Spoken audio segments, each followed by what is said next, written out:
रामलला विराज गए हैं, उनकी प्राण प्रतिष्ठा हो गई है अपने भव्य मंदिर में। इसलिए हमारा उद्घोष है कि मंदिर वहीं बनाया है।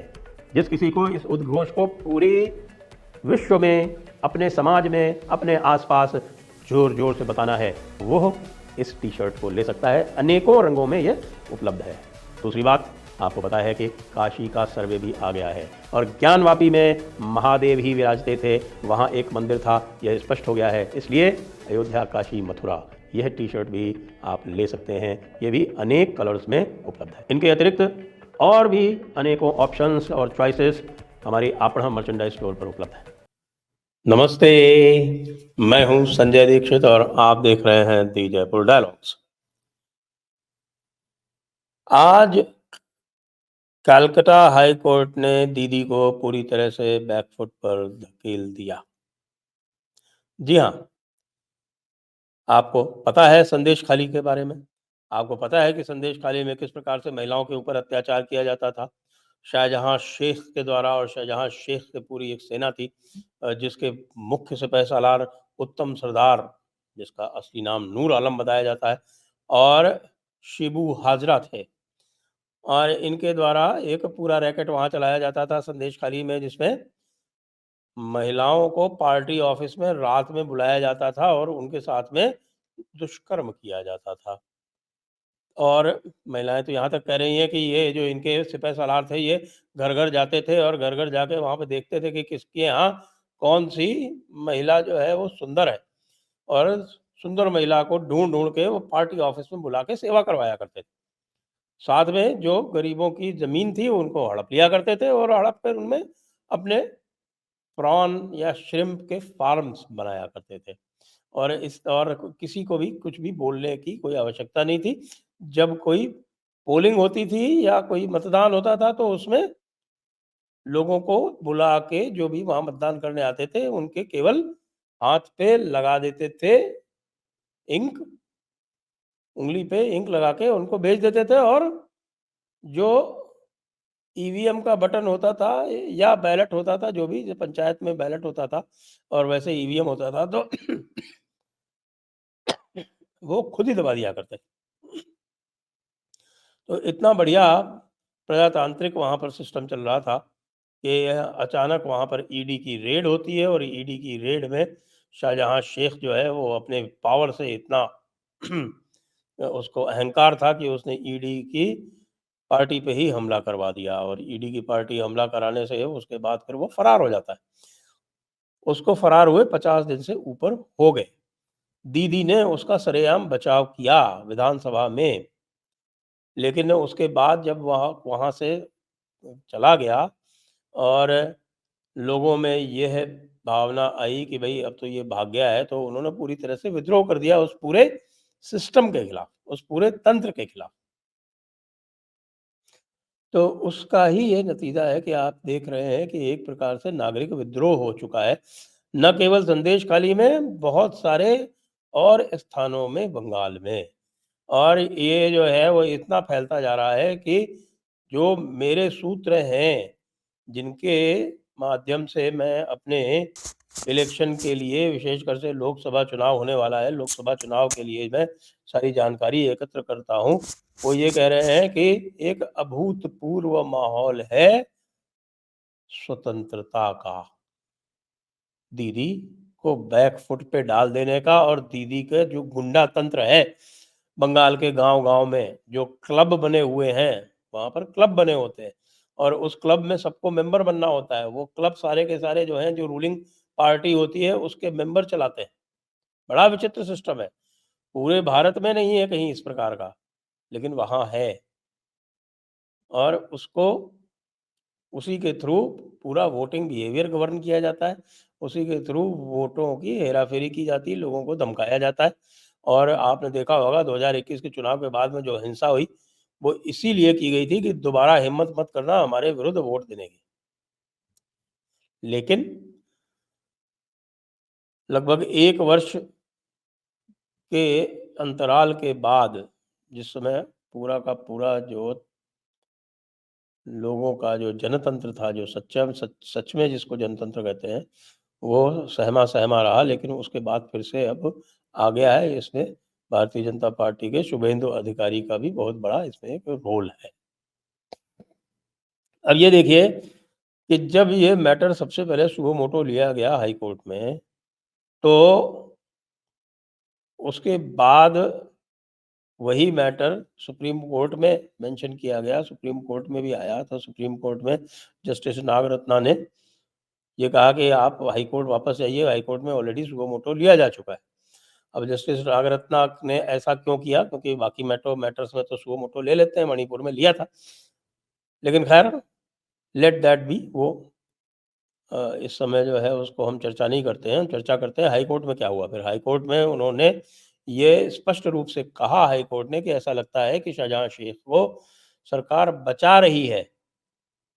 और मजे की बात तो ये है कि उसको ममता दीदी की सरकार ने और ममता दीदी की पुलिस ने इस प्रकार प्रचारित किया जैसे कि शाहजहां शेख की गिरफ्तारी पर स्टे लगा दिया है हाई कोर्ट ने। और अभिषेक बनर्जी जो नेव्यू हैं, यानी कि भतीजे हैं ममता दीदी के और उनके उत्तराधिकारी माने जाते हैं, उन्होंने तो ये स्पष्ट रूप से कहा कि भाई हमारी गलती थोड़ी है, शाहजहां शेख को गिरफ्तारी करने पर तो हाई कोर्ट का स्टे, हाई कोर्ट ने उसको प्रोटेक्शन दे रखा है, इसलिए हम गिरफ्तार नहीं कर रहे हैं। तो आज हाई कोर्ट ने कल जम के लताड़ लगाई ममता दीदी की सरकार को, और लगभग इस प्रकार ये कह दिया, ये तो कहा ही कि ये झूठ बोला जा रहा है। एक प्रकार से उन्होंने पूरा संकेत दे दिया सरकार को कि अब ये सरकार जो है वो चलने लायक नहीं है, यहाँ पर राष्ट्रपति शासन क्यों नहीं लग सकता है, ऐसा उन्होंने इन शब्दों में नहीं कहा, लेकिन जो कुछ भी उन्होंने वहां कहा उसका संकेत यही था। और फिर तृणमूल पार्टी के एक बड़े नेता कुणाल घोष जो है वो आते हैं और वो कहते हैं कि हम 7 दिन में शाहजहां शेख को गिरफ्तार कर लेंगे।